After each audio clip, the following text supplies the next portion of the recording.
आच्छा गिबियावनो आङो आंनि गोसो गोरबोनिफ्राय बर' माहारि आरो जाय बिथांमोना दिनैसिम रंजालि बैसागुखौ खुंदों बर' हिसाबै मोसाबोदों आरो बे समाव आङो मिडिया बिथांमोननिसिमबो आङो साबायखर बावदों।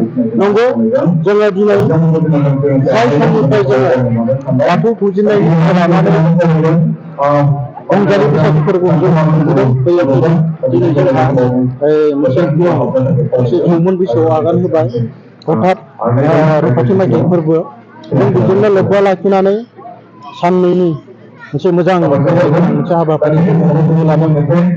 आयदाफारि बायदियै जोंहा बे खुंनो लादों गोबां आयदाफोर गेलेमु आयदा, थुनलाइयारि बादायनाय, हारिमुवारि बादायनाय, गोबां रोखोमनि जोङो आयदाफोरखौ सुजुनानै लाबोनानै जों साननैनि मोनसे मेहेरगोनां हाबाफारिखौ जों आरो बेखौ गोग्गानो हायो जोङो बे 25थि रंजालि बैसागु फोरबोनि खुंनायजोंनो गामिनि मोनसे मोजांनि थाखाय, समाजनि मोनसे मोजांनि थाखाय, थुनलाइखौ फोथांनानै लाखिनो थाखाय जोङो मोनसे फुंखा मुंनि बिजाबखौ जोङो सुजुदों आरो बेखौ दिनै बेखेवनानै होलांबाय जोंनिनो बिटिआरनि एम सार रावहसार बर' बिथाङा।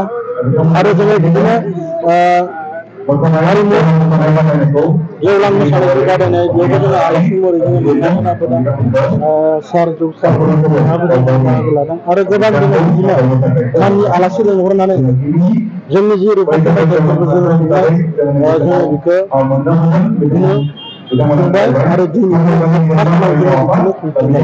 आङो आफादगिरि जानानै आङो बिदिनो खुंफिनबाय आरो आफा इसोर बोराइ बाथौनियाव दहाय लानानै आङो जोंनि जि खुंफुंनाय आरो मोनाबिलिनि जि सम बियो मोजाङै जालांगोन।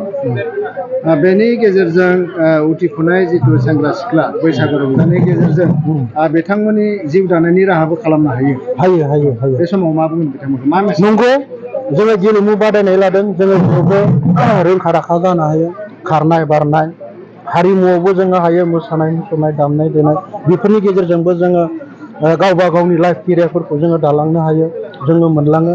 थुनलाइजोंबो जोङो फोथांना लाखिनो हायो बर' समाजखौ, बर' माहारिखौ बेरायनाय फोलावनो।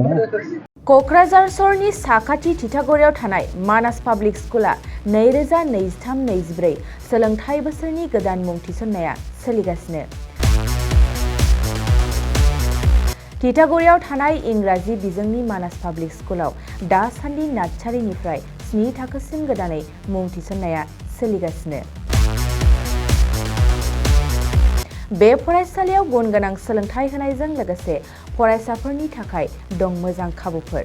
थाखो फोरोंथायनि अनगायैबो yoga classes, basic computer education, English speaking skills, maths and science प्रजेक्टिं, हाइलि एक्सपिरियेन्स फेकाल्टी आरो स्मार्ट क्लासेसनि खाबुफोर दं।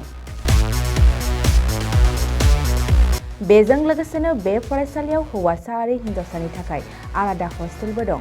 गोसो गोनां बिजाथिफ्रा थिथागुरिनि मानास पाब्लिक स्कुलाव मुं थिसन्नोब्ला नैबे मबाइल नाम्बार 6000853288 एबा 8638167582 आव कल खालामनानै स्लट लानो हागोन।